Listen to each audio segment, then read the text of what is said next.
Hey guys, it's Max. Welcome to Max Talks Episode 1, the show where I talk and I don't have to spend 12 hours editing the video. So this is a topic that a lot of people have wanted me to comment on in the comments for the A6300 or A6500 review and the X-T2 video. I guess it's just a huge question is how do these two cameras compare? Which one should they buy?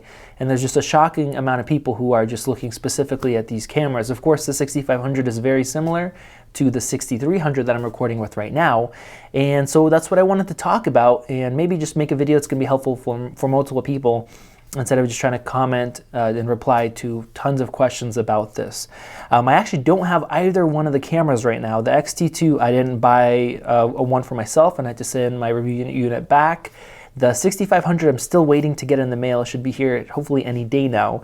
But I've had a lot of experiences with it, close to 3 months with the X-T2, and the 6300 I've had since before it really came out, and I've had 3 days with the 6500, and that camera is basically the same thing, just with a couple more features. So let's start out on the photo side. So most of you guys know that I do video, and on the photo side, there's benefits and pluses to both systems. The 63 or the 6500 is also very, very fast at autofocusing. It has more autofocusing points. It's very accurate. It's a really great camera in that regard, and it's less expensive as well. And you also don't need to have a grip in order to get the faster frames per second that you do need to have on the Fuji. Where it really loses in at is Jpeg Performance. The Fuji definitely does better. You have the different film simulations that people love. If you guys watch the Jpeg shootout that the camera store did, the Sony was actually very accurate, true to life, but that's actually what people don't like. If you watch a movie, rarely is the movie like very accurate to what it looks like. It's usually color graded to look a specific way to change the mood, to fit the story better, stuff like that. So the Fuji has different film simulations that really look great, and you can kind of fine tune them a little bit and have some different options. So if you're shooting JPEGs and you care about the color, the Fuji is going to be better in that regard. As far as the sensor performance and RAW, they're very similar. They both have similar resolutions. Dynamic range is great. The noise is low. The Sony does expose it a little bit brighter at the same settings, which the Fuji sensors all tend to expose darker. But the photo side, I would say they're pretty close. Now, one big difference, and this definitely should matter to some of you guys, is if you're looking to upgrade to full frame in the future, or that's something you want to have, the Fuji, you can't really do that. You're going to buy into the line, and they don't make full frame cameras. So all the lenses you're going to have, that's just the system. So if you don't care about full frame, and personally I don't care that much about full frame, you can look into the Fuji, but the Sony, you can buy some of the full frame lenses, and you're kind of going to have to be forced to do that in some cases, and then you can upgrade to a full frame body down the line. So the Sony doesn't have a lot of fast prime lenses. They have some f1.8s. Some of them, like the 24, is really expensive. They have a 35-1.8, a 50-1.8 that's reasonably priced, but you don't have any prime zoom lenses that are 2.8s, and you don't have any f1.4 prime lenses, so you're kind of limited there. So you have to buy the more expensive full frame lenses, and which sucks initially, but if you want to upgrade later, that's an option. They're also a lot larger, and it's kind of awkward with the small body. The Fuji has a lot of great options. They have the 24-70 equivalent, 70-200 equivalent, f1.4 primes, even really wide ones like a 16mm f1.4. So you have a lot of great lens options. So if you're just sticking with one camera, I think the lens choices are a lot better on the Fuji system. The ergonomics are going to be better on the Fuji. You have those top dials, which you may like or may dislike, but in general the camera is larger, the grip is better, the rear LCD is better. So I mean, if you're strictly doing photo, my suggestion, just getting down to it, would be the Fuji. It's a little bit more upfront. You may need to buy that grip if you want the faster frame rates. I think for most people that won't matter. But I really liked it as a camera, and I said it's one of the best mirrorless cameras available on the market. It does an awesome job. So now to the people who are kind of looking at both. They want a hybrid camera. Say it's 50-50. So they want to take photos, they care about that, but they also want to do a decent amount of video as well. Like, you know, the Fuji X-T2 is one of the first cameras. It is the first Fuji camera that's serious about video. The 4K video looks great. The video autofocusing looks great. It's a great camera. So that's probably where it's harder for me to suggest one or the other. For photographers, I would suggest the Fuji. For people who do mainly video, I would do the Sony. I'll talk about that in a little bit.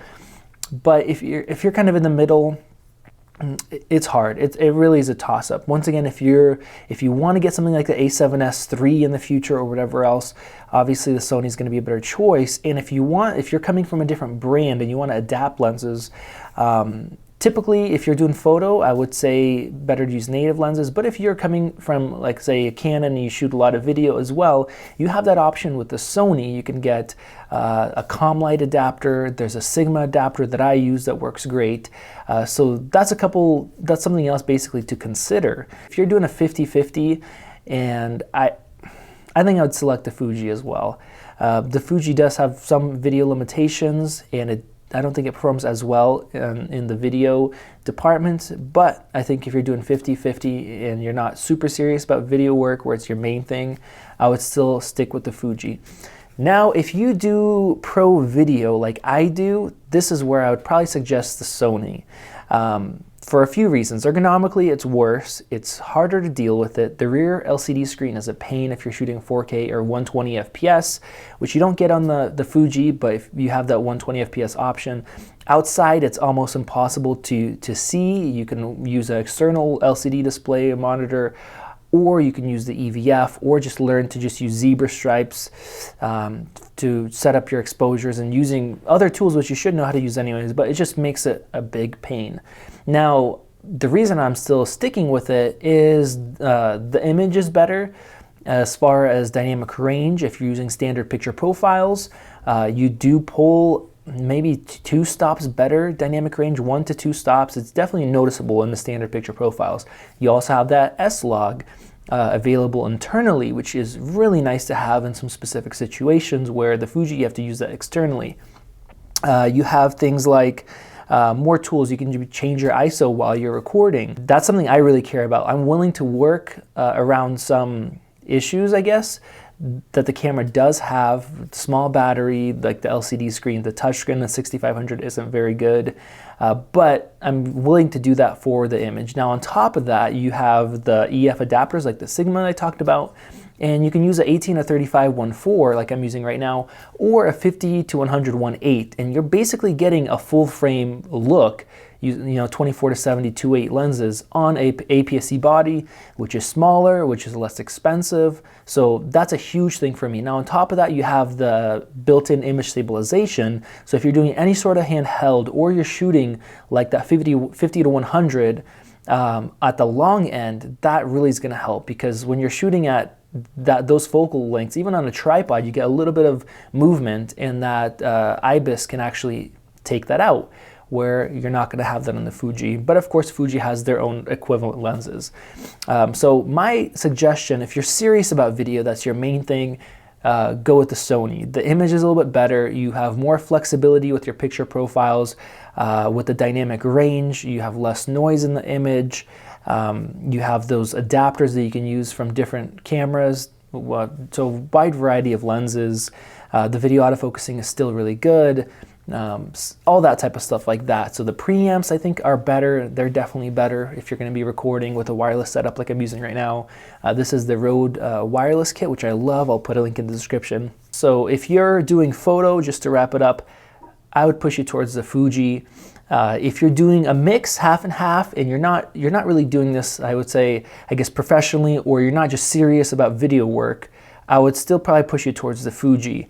But if you know you're going to go into mainly video work, or that's what you're already doing, I think the Sony is a better option. It's also nice to use on a gimbal because it's a little bit smaller, it's a little bit lighter, but you're going to have to work harder with the rear LCD, the ergonomics, stuff like that. And one other thing, of course, is if you're shooting 4K, you don't have to have a grip to record that whole 30-minute limit instead of being limited to 10 minutes that the Fuji's limited to.